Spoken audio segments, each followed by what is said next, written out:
大家好，大家好啊！道里的朋友，下午好。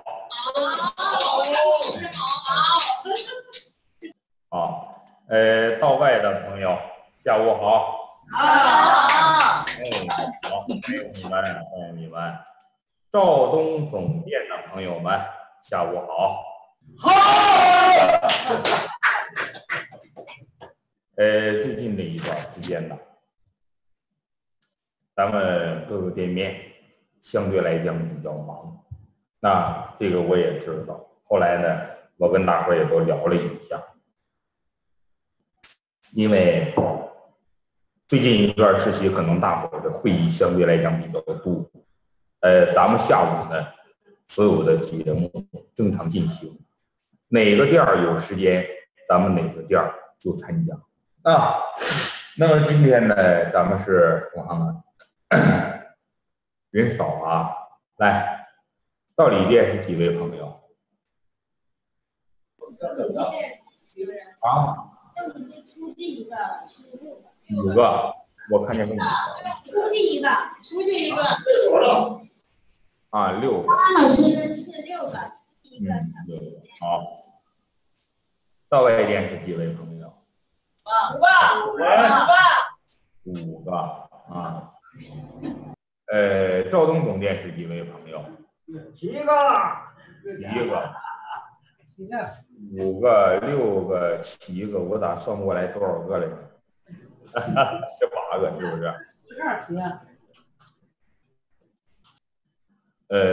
趁人少，我给你们搞点福利啊，行不行？一人1个评书机送给你们，好不好？啊？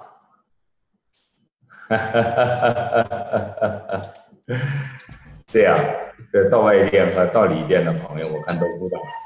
这肇东总店，你愿不愿意要呢？啊？喂，肇东总店的朋友。对，声音有这个。来，肇东总店的朋友能听见吗？啊？听到。我说一人送你们1个评书机，想不想要？啊？谢谢。那我就记数了啊。道里5个。你产那啥的听着。记起来啊。评书机。道里是5个，道外是6个，然后肇东是1个。哎，对，行，我给你们记下来啊。哎呀，我今天有点感冒。前2天啊，我上这个杭州去了一趟啊，那个跟这个康安贝集团呢，我们研究点这个战略合作的事儿。那结果呢，上杭州就这么一个来回回来之后还感冒了，难受。今天我这一上午都昏昏沉沉的。行啊，这个不管怎么样，不能影响咱们讲课啊。顺便告诉大伙一个事儿，最近这一段时期啊，高涵老师一直在安排咱们的讲课的推广的事儿。咱们不是有广播节目吗？这个大伙知道是不是啊？但是大家知不知道广播节目通过最近这1个月高涵老师的推广能什么样呢？大家知道吗？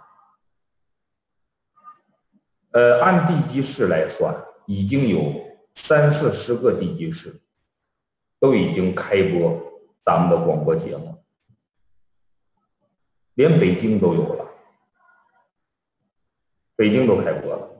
另外呢，从省台的角度来讲，目前3-4个省台也已经开播咱们的节目。所以说可能大伙儿觉得说高涵老师天天就是在这儿给大伙儿讲课，其实不是。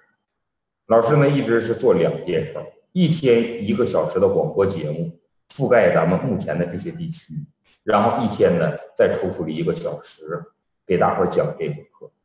其实我一直心里有一个愿望，也就是只要自己还具有这方面的讲课的能力，就多给大伙讲课，让更多的人因为这些健康知识而受益。虽然说呀，高涵老师自己也会得病，我也不是铁打的，但是呢，我想告诉大伙的是，我们通过学习知识，可以尽量少得病，或者是得病的时候更容易去把这个问题给解决掉。所以说今天呢，咱们呢还得接着去讲课，问大伙个事儿。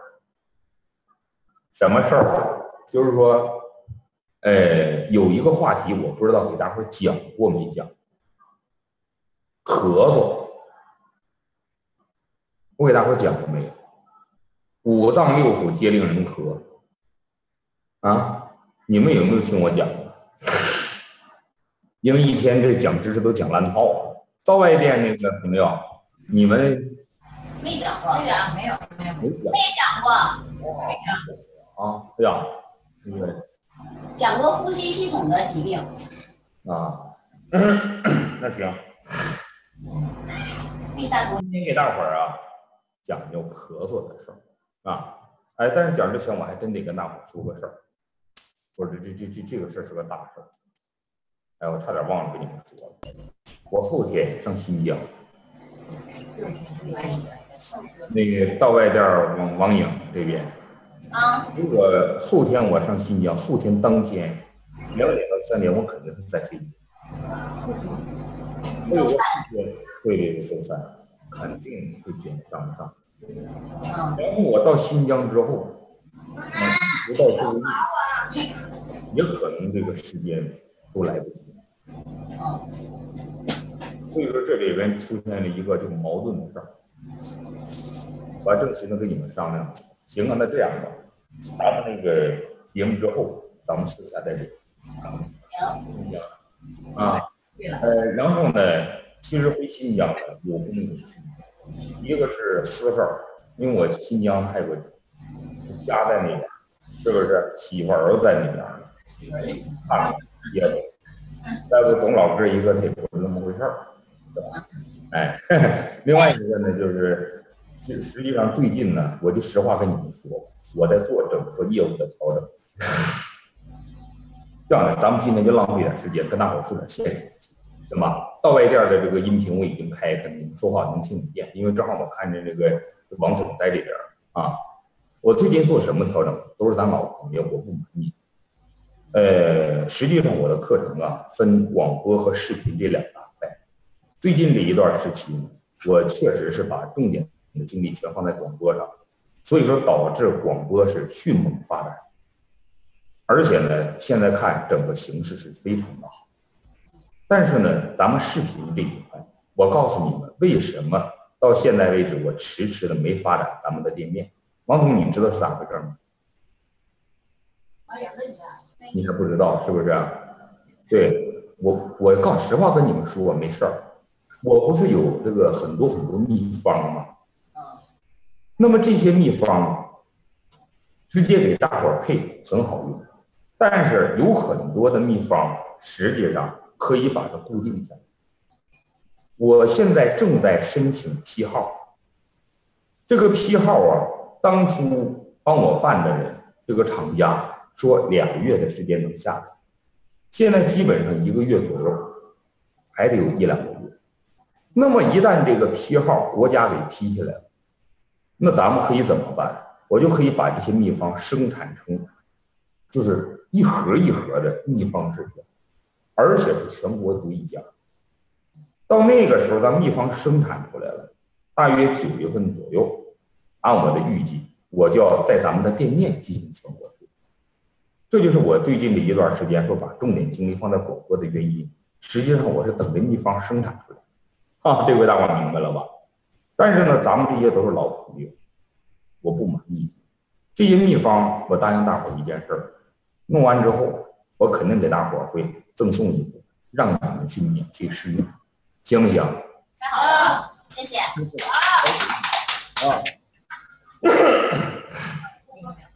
而且咱们的秘方啊，生产工艺都对，到时候会非常好。这就是高涵老师最近一段时间一个准备过程。所以说，在整个准备的过程之中，咱们呢，我不要求谁多谁少怎么样，这个我都不要求。但是呢，只要我们能坚持讲课就行。行了，我干脆既然我说了，我就全给你们坦白了。来，我再给你们看个东西啊，不是看个东西，我给你们看一看。就是下一步咱们的视频连线应该是怎么去做的？咱们跟别人那个不一样，别人那说白了就是一天忽忽悠悠的，是不是？咱们就实实在在的以真正的直播为主。来，大家看，这是咱们公司后边的场地，以前我们看过的是前边，是不是？这个地方大家都看过吧？对，看过。看过是不是？咱们的健康顾问在这工作，是不是？这是前边。其实后边还有一半我没给你们看，来，大家正式的看一下，后边你看看，大家看见没有？我把灯全打开，看见没有？前边和后边是一样大的。那么后边这场地大家知道是干嘛的吗？就是以后咱们的大型的会场，这个会场可以现场有人就跟你们的一样，现场可以讲课。另外呢，这个部位大家看，我是不是用玻璃给隔起来了？咱们的广播电视设备现在已经陆续的到位了，现在广播仪器都到位了，大家看，都在这放着呢，这一堆嘛，这不是？电视的现在那边放着，以后整个的这个小屋大约能有5-60平，就是以后咱们的就这个课程的直播间。后边我把整个的装修完之后，几台摄像机啪这么一架，正式的给大伙儿天天播节目。到那个时候可能咱们就几千家店面了，这个大伙儿明白了吧？所以说呢，高涵老师一直在做这种准备。我希望的就是以后能够把咱们的这个节目真正发扬光大。所以说我现在准备什么呢？第一个场地，第二个各种各样的电视设备，这个投资非常大，电视设备180万的它也下不来呀，对不对？咱们现在也正在采购。另外一个就是咱们的整个的产品体系，一旦要是这些东西全都完成了，大约9、11，咱们就会有正式的全面系列，天天给大伙推出的都是些大型的直播节目，也是跟现在一样现场直播，但是场面肯定跟现在就不一样，这个大伙明白了吧？啊，明白了。行了，你们就等我慢慢准备吧，我不能让你们天天直发懵，说这光老师天天寻刀干啥呢？是不是？干脆我就给你们和盘托出，那都是老朋友。另外呢，我顺便跟大伙说个事儿，针对咱们的这些目前店面的这些老朋友，到时候你们跟别人要不一样。为什么要不一样？我今天可以跟你们说实话，你们可以使用秘方，可以进行消费，但是你信不信，你们这些人以后还有更好的一个待遇，甚至你们在我这还能赚钱。相信是。不多说了啊，这个说多了不好，行不行？慢慢来，咱们等消息。那所以说，有的时候为了这些工作上的事情，最近一段时期，高涵老师就即使说是经常出差，我也会尽量的去给大伙讲课。大家反正咱也1分钱不花，然后咱们就听一些养生课程，何乐而不为？是不是啊？哎，有时间咱就听听，没时间的你就慢慢等啊。好了，那咱们开始讲课。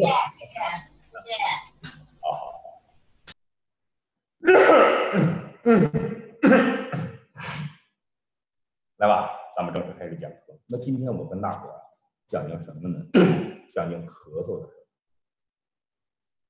因为最近这一段时间呢，虽然说是长夏季节，但是马上咱们要真正迎来的就是秋季，是不是？现在一早一晚大家就感觉到非常凉了，是不是啊？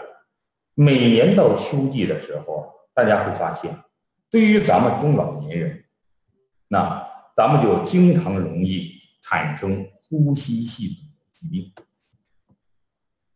肺炎、或者是支气管肺炎，气管炎，或者说是我们全称这个老年性慢性的支气管炎，年年都发作的，这个就已经不是啥新鲜事儿了，过一段时间肯定普遍高发呀。尤其是像哮喘、肺气肿这类的疾病，到每年秋天冬天，有很多人给我打电话，哎呀，那真的是活不起，死不起。所以说大家知道，每年到这个时候，中国的医疗业和养生行业都在积极备战。你们知道为啥要积极备战？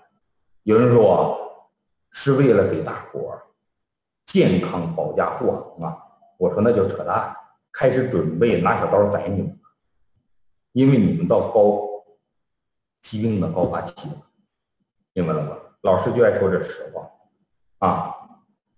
但是啥叫宰，啥叫不宰？你有病你就必须得看病，对不对？那你说你让人家宰，原因是什么？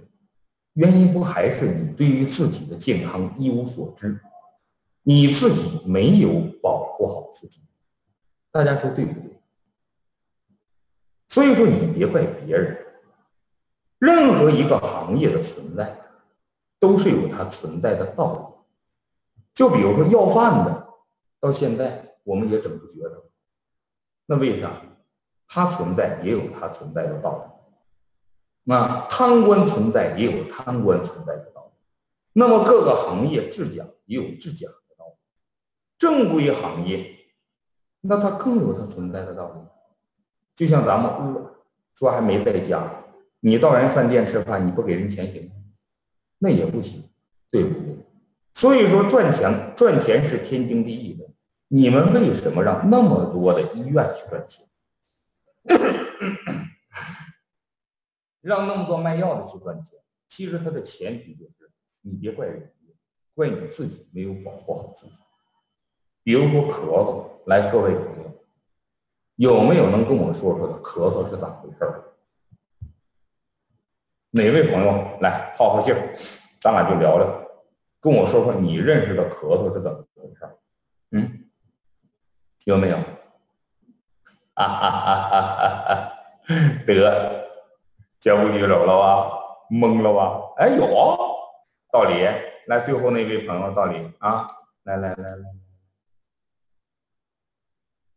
你等会儿啊，我得把你的店面这个音频打开啊，道理，好了，您说吧，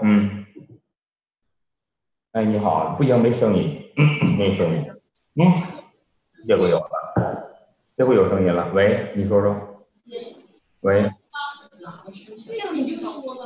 你说吧，这回说吧。肺子受寒气了呗。肺子受寒气了。气管也受。气管也受寒气了。大家同意吗？就咱们道理这样的朋友，同意的请举手。有同意的，是不是2位3位同意的？你已经占据绝大多数人的这个票了啊！所以说恭喜你，你们全都错了。这个错了，错是错了。不信？真不信？那你听老师跟你讲。痰多咳嗽痰多。啊？我说肺子有炎症。周围的不是，就是那个旁边有一位老爷子，我刚才听他说什么痰多了咳嗽是咋回事？我说有炎症有痰多咳嗽痰多。对，还不对劲儿。肺的宣发不好呗。啊？肺的宣发不好了呗。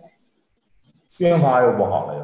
吃好香嘞。你们这师傅没少学呀，烂我燃的，没人说了，来这样的，反正咱今天人少，到外间的你们也随便说啊，你们就坐那说行，不用拿麦克，你们说好听听。你们那3位除了王总之外，你们4位吧？你们对咳嗽怎么认识的？研究半天，你不用站起来，你就直接说话就行。啊？说他们说不清楚，不明白。那我说完还有你说的了吗？是不是这个意思？就这样，我不给你们静音了啊。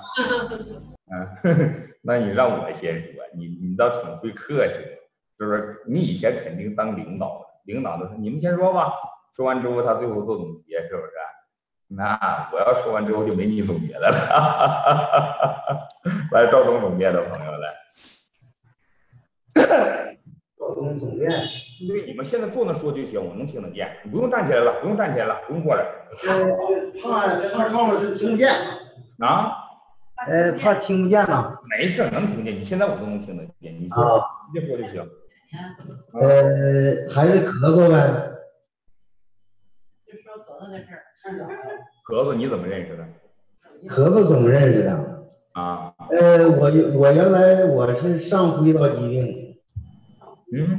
上呼吸道的疾病，就是气管炎吧，东北地方病嘛。我总是在咳嗽，就是那时候是冷风咳嗽、热风咳嗽、异味还咳嗽，就是咳嗽。就是咳嗽。你现在还咳不咳嗽了？现在已经是不咳嗽，就是痰多点。痰多点，是不是？好了，那你身边有没有这样的人，就一咳嗽，年到时候就犯，年咳嗽，有没有？咳嗽，现在基本上是什么一年四季咳嗽的时候非常少了。原来不行，原来那是这个一年不说是四季都咳嗽吧，反正天一稍冷，那就是咳嗽起没完了。咳嗽起来没完了。行。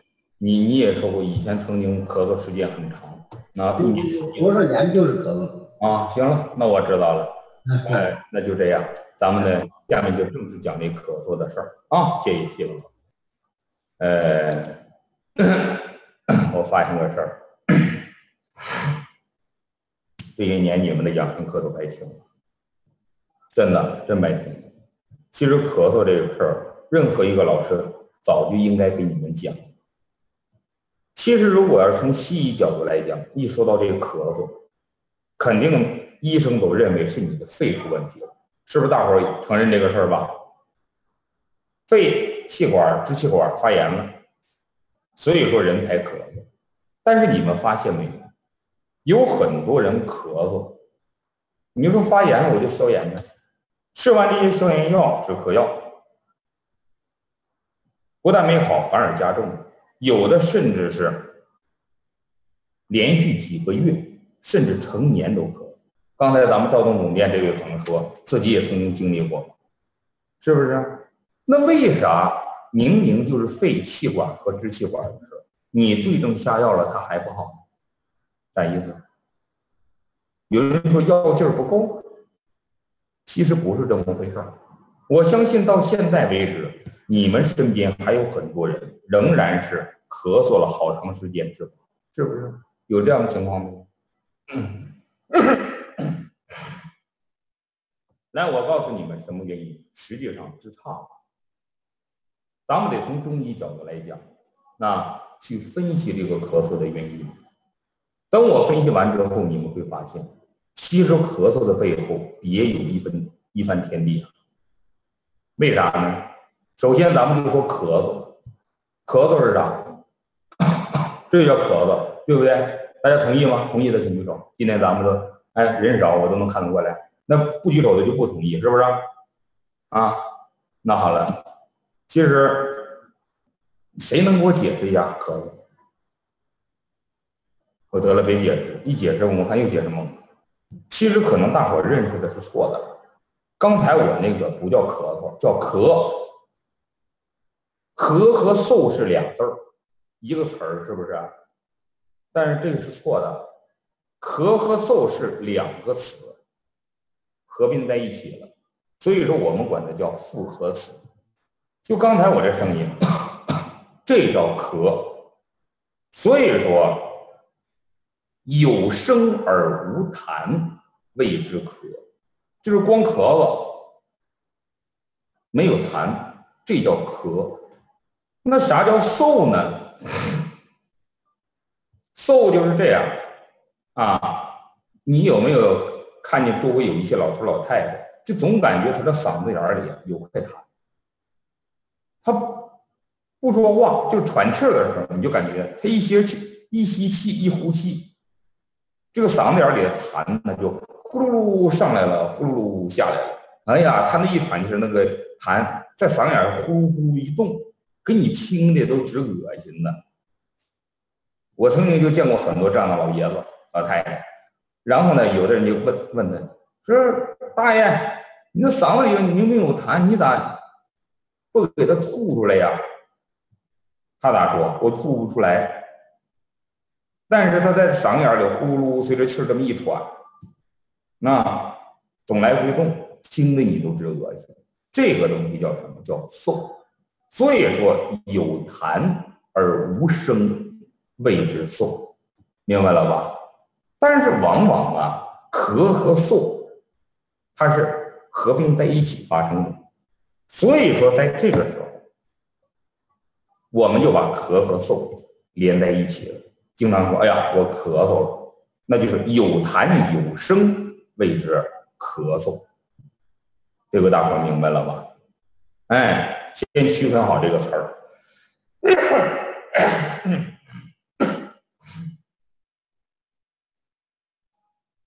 来，那么这个时候，咱们先来研究研究这咳。咳到底是什么原因呢？今天高涵老师告诉大伙，其实不只是肺的事儿。中医认为，咳不离于肺，亦不止于肺。啥意思呢？说这咳嗽啊，它不会离开肺，这叫不离于肺；亦不止于肺呢，也不只是肺的事儿，就这意思。说白了就是咳嗽跟肺有关系没有？有，肯定离不开肺。但是如果你说它单单就是肺的事儿，错，明白了吧？就是这句话，咳不离于肺，亦不止于肺。为啥呢？因为中医认为还有一句话，听好了，叫五脏皆令人咳。啥叫五脏皆令人咳呀？肝心脾肺肾这些脏器都能让咱们咳嗽，没想到吧？所以说，如果你一旦要是咳嗽了，你要记住，肯定肺出毛病了，但是你必须得找到肺以外的那个脏器，到底是哪个脏器有毛病了，你再把那个脏器治好，你的咳嗽才能治好。那如果要这么说的话，是不是大伙就觉得很难呢？就凭大家，咱们能不能把这咳嗽的病根挖出来？来，今天高涵老师教你们一套方法，你自己在家就能把咳嗽的病根全找出来，想学吗？想学呀？好，那我告诉你们啊，其实这咳嗽，如果你也想找到病根，很容易。那来，大家一个一个就会记一下啊。今天我教给大伙都是实用的方法知识。首先第一个，肺肯定得令人咳嗽了，所以说我们用五脏和六腑的名给这咳嗽命名，什么肺咳、心咳、胆咳，明白了吧？首先说肺咳，跟别的脏器都没有关系，就是肺出问题了，它让你咳嗽了。那么它是什么症状？来，大家拿笔记一下，咳而有痰，这个就叫肺咳。就是这个人呢，咳嗽的时候，一咳嗽，痰还出来了，痰还挺多，那么这个就叫肺咳，确实就是肺的事儿。记下来没有？记下来了吧？好，咱们再说下边。那么，如果心让你咳嗽呢，我们管它叫心咳。心咳什么症状？来，大家看一下，这是心口窝吧？是不是？咳嗽的时候手捂着心口窝，就这个东西，我们看到没有？就这儿。为啥？因为一咳嗽的时候，人的心脏那疼，他疼的难受，他就用手捂着，不敢使劲，一使劲咳的心脏跟着更疼。这个大伙明白没有？所以说这个时候，一旦要是咳嗽，感觉心口窝着疼，用手还是没捂的。记住，你光是治肺，你是绝对治不好的，你心脏100%出毛病。你如果要不把心脏的问题解决了，你这辈子咳嗽你就治不好。记住没有？肯定有心脏病导致你咳嗽。好了，这是肺和心咳。这块是什么？是肝，是不是？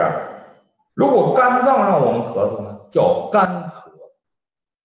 这个肝可不是干稀的肝啊，是肝脏的肝，肝脏的肝，干咳。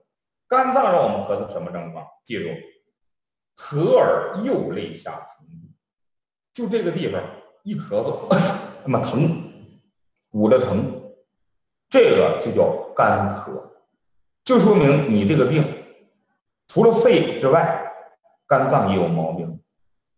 肺和肝连在一起，让你咳嗽，就是右手捂着这儿，这叫干咳，能分清了吧？肺咳是咳而有痰，心咳是咳而心口痛，这个是干咳是咳而右肋下疼。如果他这么咳嗽呢？大家看，两边都疼，这么疼，两肋下疼，咳嗽，这是什么？大家记一下，叫脾咳。脾胃有病了，让我们咳嗽是两肋下疼，记住没有？啊，以后别人再说咳嗽，你就问他哪疼，你就能知道他哪有病。肝、心、脾、肺，咱们都说了。肾咳是怎么回事？肾咳呀，是肚子疼。怎么个肚子疼呢？大家看，这就是我肚子吧。你自己会感觉到肚子中间，不是在表面啊，在里边，就像上下有一根筋似的。你一咳嗽，上下这巨筋抽着疼，所以说给你抽的腰都直不起来，用手捂着肚子这样，明白了吧？用手捂着肚子，直不起腰来，一直腰疼的受不了，就像肚子里这根筋都要给你，就是抽折的那个道理，是那种感觉。这个就叫肾咳，说明你的肾出问题了，找吧，肯定能找着原因。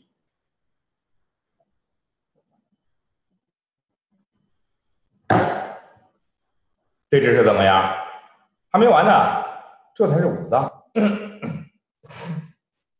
其实啊，咱们那个五脏皆令人咳，可以换一句话叫五脏六腑皆令人咳。那咱六腑怎么令人咳呢？最主要其实是五腑。来，咱们说是六腑之中的五腑，咳嗽什么症状？首先说胆咳，胆咳有什么症状呢？一咳嗽，舌根子苦，嘴里怎么苦呢？咳嗽完嘴里苦，这个就叫胆咳，说明你不是有胆囊炎了，就是胆结石了，等等等等，反正你的胆囊好不了了，这就叫胆咳，记住没有？好，那胃咳呢？是什么症状？咱们的胃，刚才说脾咳是两肋下疼痛，是不是？那胃咳呢？胃吃饭的地儿，大家能不能想到是什么症状？来，我给你们学一个啊，叫咳的，没吐出来，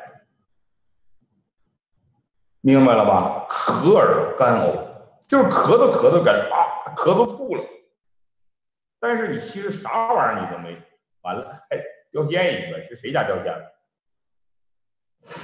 道理掉线了，道理掉线了，没事儿，等会儿让他们再上来，咱们接着讲吧，边讲边等着。再说咱们也能看视频，那看视频回放也行。所以说这个时候，如果你咳嗽干呕恶心了，我们管它就叫胃咳啊。好了，胆胃还有大肠、小肠、膀胱这3个咳嗽，是不是啊？那么小肠咳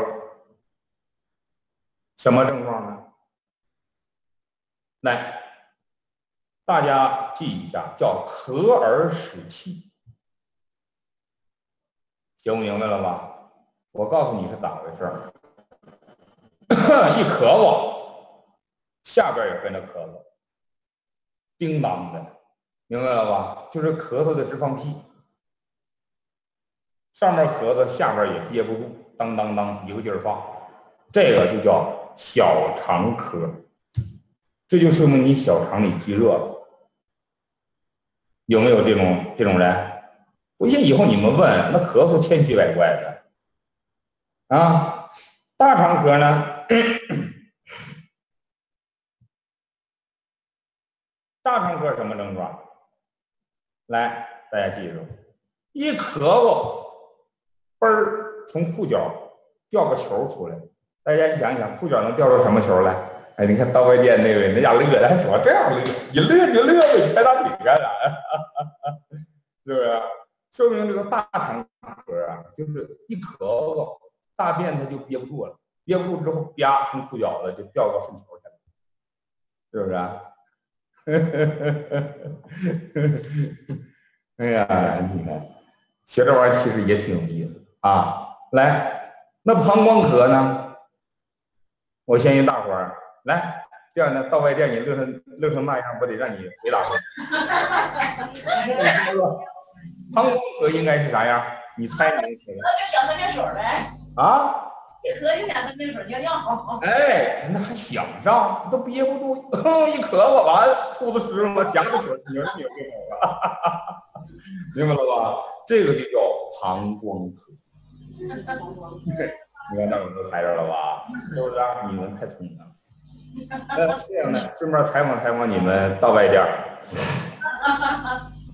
刚才我说的五脏六腑皆令人咳，都听明白了吗？明白了。能学会不？能。学会。以后别人再咳嗽，可不可以根据你们的经验帮他判断？可以。可以。可以。哎，哈哈哈，挺有意思。来这样，今天呢，我教给大伙点方法，可以止咳的，好不好？啊，来，首先第一个，来找个穴位，看这儿，这怎么找呢？你这不是我就不脱衣服了啊，自己来摸，是不是2根锁骨？这是2根锁骨，这个锁骨交叉点这儿，交接点这儿，在骨头上边，交叉点这是骨头上面啊，不是下边这个没骨头的地方，是在骨头上面，2个锁骨骨头上面交叉点，摸摸是不是有个坑？骨头交叉点上有个坑，一摁挺硬的，然后上面还带个小坑，记住这个穴位就叫天突穴。大家知道吗？这个穴位是止咳的特效穴，一般来讲都是3分钟止咳，就没事就这么按。一般的咳嗽全能治好，但是光按不行。高涵老师告诉你一点诀窍，这个不是在书上咱们能学得到，这是临床实战。如果你想要按这个天突穴，让它产生止咳的效果，需要弄一个热毛巾，热敷，热敷你的后脖梗，敷多长时间？5分钟，就热毛巾啪贴在这儿，敷5分钟，敷完之后一热乎了，前面咔一摁天突穴，哎，咳嗽就止，明白没有？好了，记住了啊，这是第一个穴位。第二个穴位，来，我告诉大伙儿，你们可以自己现在找一找，最好给对方找，怎么找呢？这不是我们后脖梗吗？大椎穴能找到吧？一低头，最大这个包就是第七颈椎，第七颈椎下缘这个就叫大椎穴，是不是？如果你要沿着大椎穴，你再往下摸，一节一节的骨头你能摸出来吗？摸出4节骨头来，在第4节骨头下边，往旁边2个手指这么宽，往左或者往右2个手指这么宽，这个就叫厥阴腧，也就是大椎穴下边数4根骨头，就那脊柱数4根骨头，数完4根骨头了，那个骨缝那儿往旁开，在1.5寸，这个就叫厥阴腧。我给你们找一下子啊，等一会儿啊，我给你们找一找。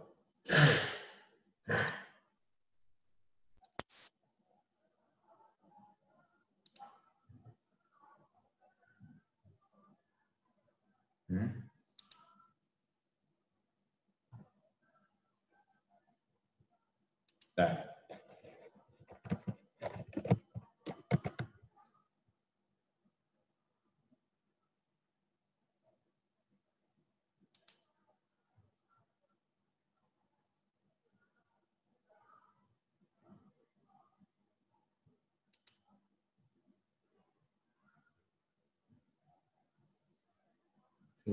有点小，找个大一点。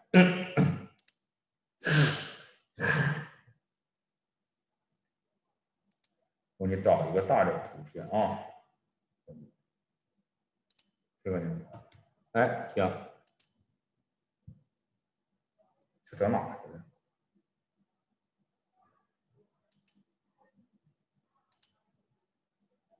大家看到没有？